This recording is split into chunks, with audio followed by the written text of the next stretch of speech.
Sir. என்னடா? முத்து PT வித்தான் சொல்லி கூட்டிட்டு போனீங்க, ஆளே காணாம சார். வருவான், வாடா. எப்போ சார்? வருவான்டா, வாடா. இப்படிதான் சார் சொல்றீங்க? நீ வாடா, வருவான்டா. எங்க சார் இருக்கான்? இருக்கான், வாடா. சார், எங்க சார் வெளியே கூட்டிட்டு போறீங்க? ஏய், நீ எங்கடா இங்க? போடா உள்ள. அவனும் வரட்டும் சார். நீ வா. ஏன் சார்? வாடா சொல்றேன். ஆமா, நீ காட்டுல இருக்க பெரிய பெரிய மரம் மலை மேலாம் குரங்கு மாதிரி ஏறிவாமே. சார், நாங்கெல்லாம் காட்டுவாசிங்க சார். இப்படி இருக்குள்ள சரட்டுன்னு ஏறுவோம் சார். ஓ, அப்படியா? ஆமா சார். இந்த திட்டிவாசல் செவுத்து மேல கொஞ்சம் ஏறி காட்டேன். இந்த செவரு தானே? ஆமா. நீ மட்டும் இந்த செவுத்து மேல ஏறிட்டேனா முத்துவை போய் கூட்டிட்டு வர தானே? சுஜிபி சார். முத்து வந்துருவான்ல? வந்துருவான், ஏறுப்பா. இப்ப பாருங்க சார். சார், முத்து வந்துருவான்ல? ஏய், வருவான், ஏறுறா.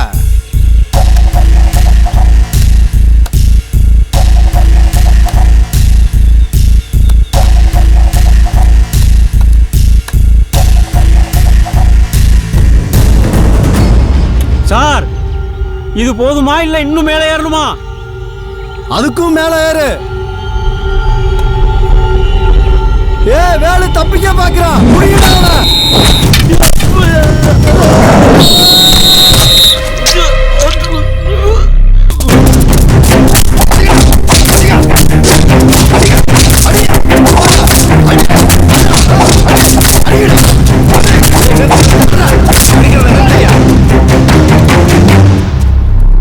சார், செத்துட்டான் சார். விடுறா.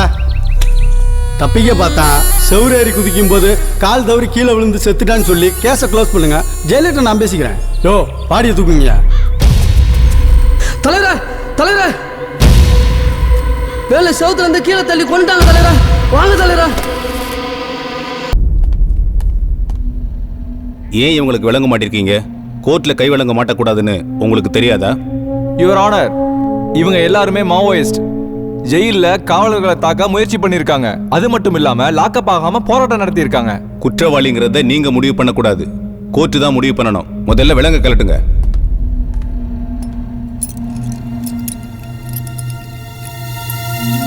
குற்றவாளி கூண்டில் நிறுத்தி வைக்கப்பட்டிருக்கும் இவர்கள் இதோ இந்த ஓநாய்கள் ஒரு அப்பாவியின் உயிரை கொடுத்துவிட்டு இங்கு வந்து நிற்கிறார்கள்.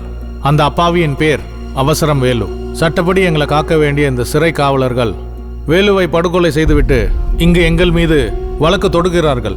எங்களுக்கு இந்த நாட்டின் சட்டத்தின் மீதும் நீதிமன்றங்களின் மீதும் நம்பிக்கை இருக்கு. இந்த நம்பிக்கையில் இந்த முதல் நாளை வேலு நாள் என்று அறிவிக்கின்றோம். இதற்கான தண்டனை கொடுங்கள், நாங்கள் ஏற்றுக்கொள்கிறோம். இந்த வழக்கை நாளை ஒத்தி வைக்கிறேன். நாளை முதல் வேலு நாடகம் நடைபெறும். அனைவரும் தவறாமல் வந்து விடுங்கள். யோ, பெருசா என்னமோ சொன்ன? ஜெயிலர் ஏன் ஆளுதான் கிழிச்சிருவான், புடுங்கிருவான். பேருக்கு தான் நீ பெரிய எஸ்பி, ஒண்ணுக்கு நீ லாய்க்கல. இவர் பெரிய கலெக்டர், பார்த்தா டிடிஆர் மாதிரி இருக்காரு. கோர்ட்டுல நாடகம் போட போறானுங்களா, போய் பாரு. ஐயோ, நம்ம கதையை சீரியல் எடுத்துட்டு போறானுங்க. விஷயம் இப்ப தலைமீறி போயிட்டு இருக்கு. உங்களை நம்பி நான் நிறைய இன்வெஸ்ட் பண்ணிருக்கேன். யோ, நிறுத்தியா? சும்மா லோட பேசிட்டு அவனுங்களை நாடகம் போட விடாம நீ தான் தடுத்து நிறுத்தணும். யோ, என்ன நினைச்சிட்டு இருக்கீங்க? நீங்க ஏதோ பெருசா பிளான் பண்ணிட்டு அதுல என்னையும் சேர்த்து மாட்டி விட்டீங்க. நாளைக்கு அவனுக்கு நாடகம் ஈடகம் ஏதாவது பண்ணி அதுல என்னையும் சேர்த்து மாட்டி விட்டாங்கன்னா அது எனக்கு மட்டும் பிரச்சனை இல்லை, உங்க எல்லாருக்கும் தான். அவனுக்கு நாடகம் நடத்துறத என்னால தடுக்க முடியாது. நீங்க தான் ஏதாவது பண்ணி தடுக்கணும். என்ன பண்றதுன்னு யோசிங்க.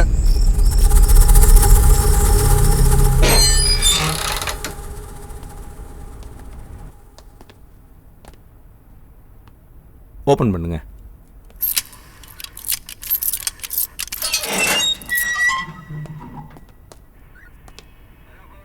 என்ன செட்டியார, கருணமனு கொடுத்துருந்தீங்கல்ல? ஐயா, நேரா விஷயத்துக்கு வாங்க. எனக்கு ஒன்றும் பயம் இல்லை. தேதியை மட்டும் சொல்லுங்க. தேதி தான் சொல்லுங்க அருண். வர்ற 31ஆம் தேதி. 3 பேருக்கு தான் தந்தி கொடுக்கலாம். அட்ரஸ் கொடுத்தீங்கன்னா செய்தி அனுப்பிடலாம். எனக்கு யார் தூரம் இருக்காங்க? கமலா சிஸ்டர், அவங்க ஊட்டியில் இருக்காங்க. அவங்களுக்கு மட்டும் தந்தி கொடுத்துருங்க. சரி.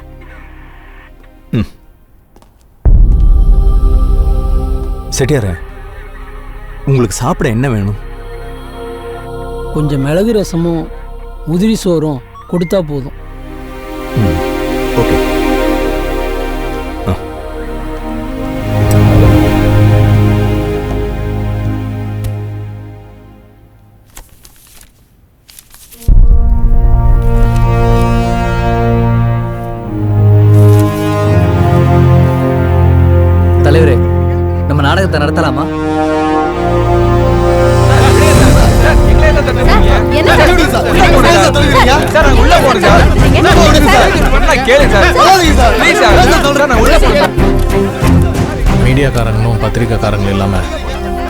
நாடகம் நடத்துறதுல எந்த பயனும் இல்லை. அப்போ நம்ம நாடகத்தை நடத்த முடியாதா? இப்ப நம்ம என்ன பண்ணலாம் தலைவரே?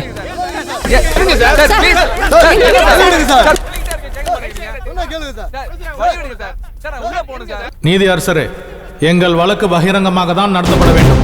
இங்க நடப்பதை பொதுமக்களும் பத்திரிகைக்காரங்க பார்க்கலனா நாங்க இங்க வர வேண்டிய அவசியமே இல்ல. சாகுமுறை உண்ணாவிரதம் இருப்போம். Order, order, order. இந்த வழக்கை நாளை ஒத்தி வைக்கிறேன்.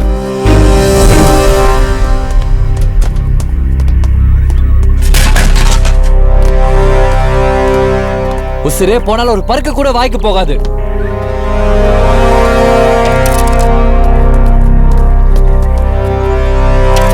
உங்களை சந்திக்கிறதுக்கு கியூ பிரான்ச் ஆபீசர் வந்துட்டு இருக்காரு.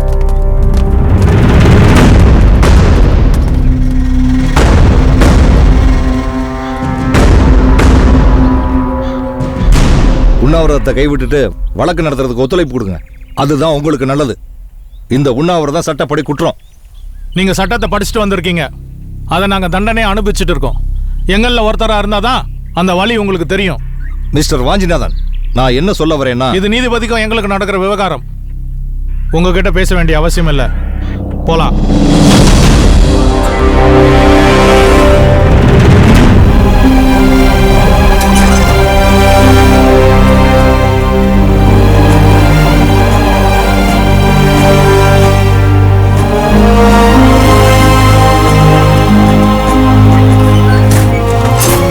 தோழர்களே, நீதிமன்ற வளாகத்தில் நாம் அனைவரும் படுத்துக்கொண்டே போராட வேண்டும்.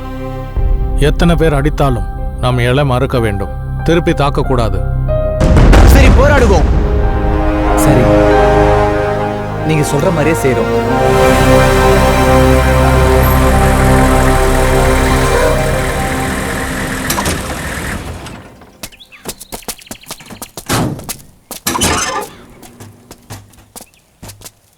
எல்லாம் இறங்க இறங்க இறங்க இறங்க. யோ, முன்னாடி போயா இறங்க இறங்க. உங்க நாடகத்தை அரங்கேற்ற நீதிபதி அனுமதி கொடுத்துட்டாரு. இன்னைக்கு ஒரு நாள் மட்டும்தான் உங்க நாடகத்தை அரங்கேற்றம் பண்றதுக்கு 1 மணி நேரம் அனுமதி கொடுக்கப்பட்டிருக்கு. அதுக்கு பிறகுதான் நீதிபதி விசாரணை தொடங்குவார். ஆனா விசாரிச்சுட்டு இருக்கும் போது நீங்க எல்லாரும் அமைதியா இருக்கணும். உங்களை கோஷம் போட வேண்டானோ பாட்டு பாட வேண்டானோ சொல்லல. உங்களுக்கான நேரம் கொடுக்கும்போது நீங்க என்ன சொல்ல வந்தீங்களோ அதை தாராளமா சொல்லலாம். இதை நீதிபதி உங்ககிட்ட சொல்ல சொன்னாரு. சரி.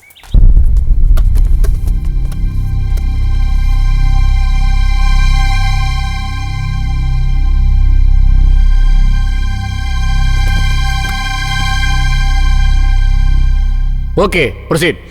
வணக்கம் சார். முத்து 2 நாளா வரல. ஏதோ பீடி சிகரெட் பான் பழக்கெல்லாம் விற்கிறதா கூட்டு போயிட்டாங்களா? வேலு, நீ அதை பத்தி கவலைப்படாத. அவன் இங்க வந்துருவான். ஆமா, உன்னை பத்தி நிறைய சிறையில பேசிக்கிறாங்களே. எவ்வளவு பெரிய மரமா இருந்தாலும் சும்மா சரசர நேர்வியாமே. கொஞ்சம் ஏறி காட்ட. சார், காட்டிலே பிறந்து வளர்ந்தவன் சார். இதெல்லாம் பெரிய விஷயமா? ஜுஜுப்பி சார். எங்க ஏறு பாப்போம். சார், முத்து வருவானா எந்த மதில வேணா ஏறுவன் சார். சார், போதுமா இல்ல இன்னும் மேலே ஏறணுமா?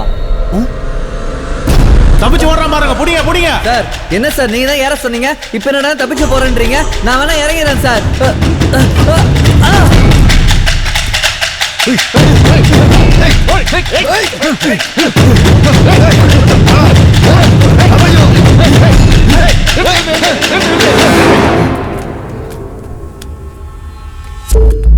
என்னையா? செத்துட்டான் சார். செத்துட்டானா? தப்பிக்க முயற்சி பண்ணும்போது கால் தடுக்கி கீழே விழுந்து செத்துட்டான்னு கேஸை க்ளோஸ் பண்ணிடுங்க.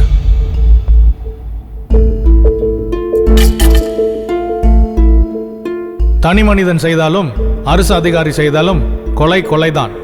இது எங்கள் கண் முன்னால் நடந்த ஒரு திட்டமிட்ட படுகொலை. இதற்கு நாங்கள் எல்லோரும் சாட்சிகள்.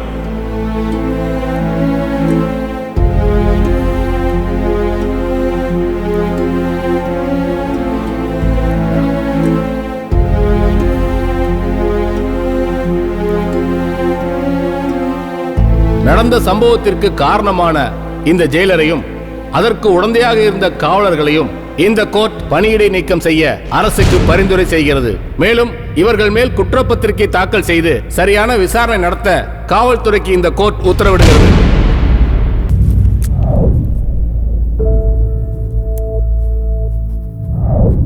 சார், வணக்கம் சார். அது செம்பருத்தி கிட்ட கொடுத்துருங்க சார். கொடுத்துட்றேன். ரொம்ப நன்றி. நீ சார். போ. வரேன் சார்.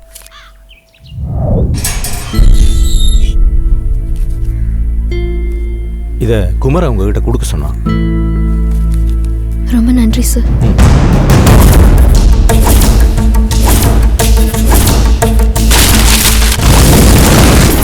மொபைலை நோண்டிக்கிட்டோம், கேம் ஆடிக்கிட்டோம், முகத்தை துப்பட்டாவால மூடி பசங்களோட பைக்ல சுத்துறதும் தான் இந்த காலத்து பொண்ணுங்களோட சந்தோஷமா இருக்கு. ஆனா நீ உன் ஊரையும் மக்களையும் காப்பாத்த போராடி இருக்க. It's amazing. அதுக்கு என்னோட சல்யூட். உன்னோட துணிச்சலும் இந்த போராட்ட குணமும் இந்த சமுதாயத்துக்கு கண்டிப்பா தேவை. உன் பக்கம் இருக்கிற நியாயம் உன்னை நிச்சயமா ஜெயிக்க வச்சிரும். கவலைப்படாத செம்பருத்தி. உன் போராட்டத்துக்கான முற்றுப்புள்ளி என்கிட்ட இருந்து தான் ஆரம்பிக்கும். இனி என்னோட அடுத்த மூவ் ஒரு கலெக்டரா மட்டும் இருக்காது. முள்ளம்பாற கிராமத்துல வாழ்ந்து அடிப்படை உரிமை இழந்து அதை பெறுவதற்காக போராடும் ஒரு வீரிய போராளியா இருக்கும். செம்பருத்தி.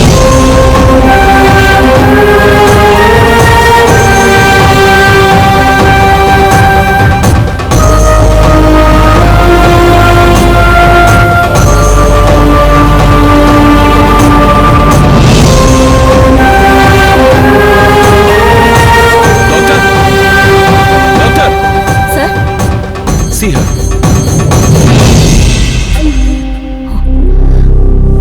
Sorry, sir. She is no more.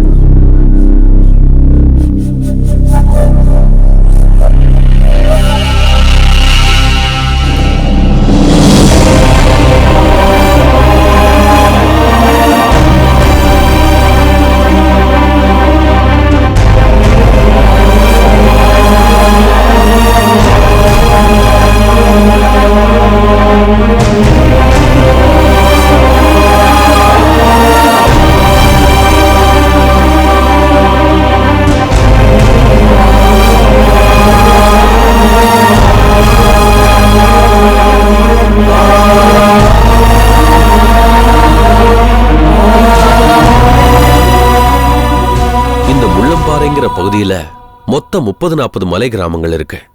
அதுல 2548 பேர் வசிக்கிறாங்க. அந்த மலையில ஒரு சில ஏக்கர் நிலத்தை விவசாயத்துக்காக பயன்படுத்துறாங்க. அவங்க பொருளாதாரத்தை கூட்டிக்க விலையுயர்ந்த மரங்களையோ பெரிய விலங்குகளையோ அழிக்கிறதில்ல மேடம். இன்னும் தெளிவா சொல்லணும்னா காடுகளையும் மலைகளையும் அதிக அக்கறையோட அவங்க பாதுகாக்கிறாங்க.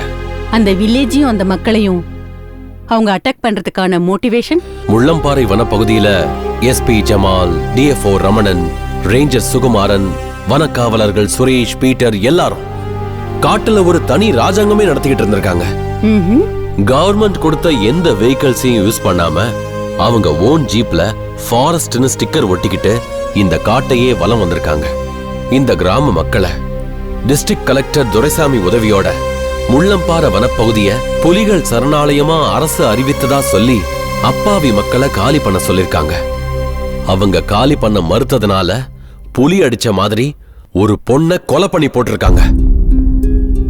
மக்களோட பாதுகாப்புக்காக அரசாங்கம் கொடுத்ததா சொல்லி துப்பாக்கிய கையில கொடுத்து அந்த மக்கள் சில பேரை வனப்பகுதியில நடமாட விட்டுருக்காங்க.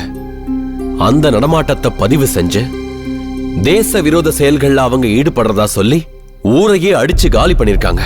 பேருக்கு சில பேர் மேல கேச போட்டு ஆயிரக்கணக்கான ஜனங்களுக்கு ஆந்திராவில ஒரு கல்குவாரியில வேலை வாங்கி கொடுக்கறதா சொல்லி அவங்கள அங்க கொண்டு போய் கொத்தடிமைகள் ஆக்கிட்டாங்க. இது எல்லாத்துக்கும் மூளையா இருந்தது வனத்துறை அமைச்சர் மிஸ்டர் கரியப்பா. அரசாங்கம் மக்களுக்காக பட்டா போட்டு கொடுத்த 14,000 கோடி மதிப்பிலான 1177 ஏக்கர் நிலத்தை மல்டிநேஷனல் கம்பெனிஸ்க்காக போலி டாக்குமெண்ட்ஸ் ரெடி பண்ணி வித்திருக்காங்க. அதுக்கான முழு ஆதாரங்களும் பாதிக்கப்பட்டு உயிரிழந்த செம்பருத்தியின் வாக்குமூலமும் இந்த ஃபைல்ல இருக்கு மேடம். அந்த கிராம மக்களை உடனே விடுதலை செய்ய ஏற்பாடு பண்ணுங்க. அந்த கிராம மக்களுக்கு தற்காலிகமா ஒரு முகாம் அமைச்சு அவங்களுக்கு தேவையான அடிப்படை வசதிகளை செஞ்சு கொடுங்க. Thank you madam. கரியப்பா மற்றும் அவர் குழந்தையா இருந்த எல்லாரையுமே உடனே அரெஸ்ட் பண்ணுங்க. சட்டப்படி எல்லா நடவடிக்கையும் எடுங்க. Sure madam.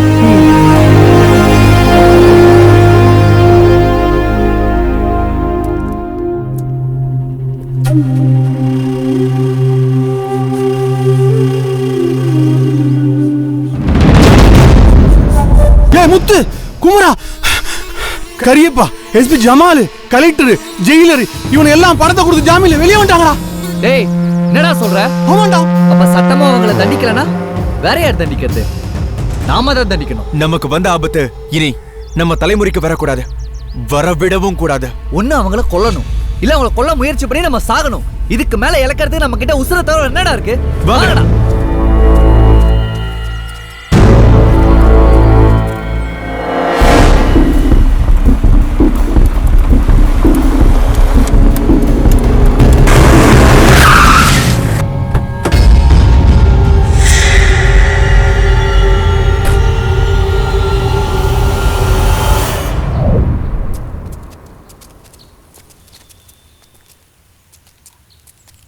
உங்க கோரிக்கை என்னன்னு சொல்லுங்க, அதை செயல்படுத்த முடியுமான்னு முயற்சி பண்ணி பார்க்கறேன்.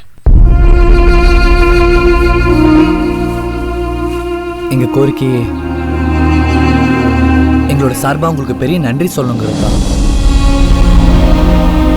ஜெயிலே செத்து முடிய வேண்டிய எங்க வாழ்க்கைய நீங்க தான் மீட்டு கொடுத்துருக்கீங்க. இப்ப உங்க முன்னாடி நாங்க எல்லாம் சூழ்நிலை கைதியா நிக்கிறோம்.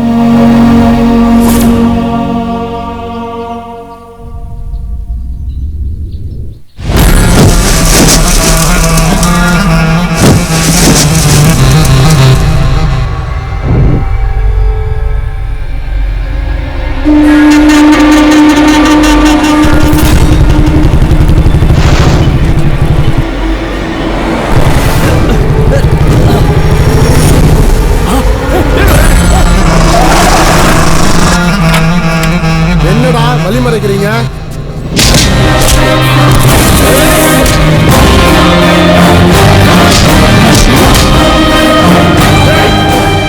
நல்லா ஜெயிலே வச்சு கொண்டு இருக்கணும்டா.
சமம்னு சொல்றாங்க. அது வெறும் பேச்சிலும் எழுத்துலையும் தான் இருக்கு. ஆனா நடைமுறையில் இல்லை. அது இருந்திருந்தா எங்க எல்லாருக்கும் ஏன் சார் இந்த நிலைமை? சட்டமும் அவங்கள தண்டிக்கலன்ற கோவத்துல தான் நாங்க அவங்கள கொன்னோம். மற்றபடி ஆயுதம் எடுக்கிறது எங்க விருப்பமும் இல்லை, எங்களோட நோக்கமும் இல்லை. ஆயுதம் எந்த பிரச்சனைக்கும் தீர்வு தராது, அது வெறும் பகையை தான் உருவாக்கிட்டு போகும்னு நாங்க புரிஞ்சுக்கிட்டோம். நாங்க செஞ்ச இந்த கொலைங்க சட்டப்படி தப்புதான். எந்த தண்டனை இருந்தாலும் கொடுங்க. எந்த காரணத்தை கொண்டும் எங்க மக்களை வதச்சிடாதீங்க சார்.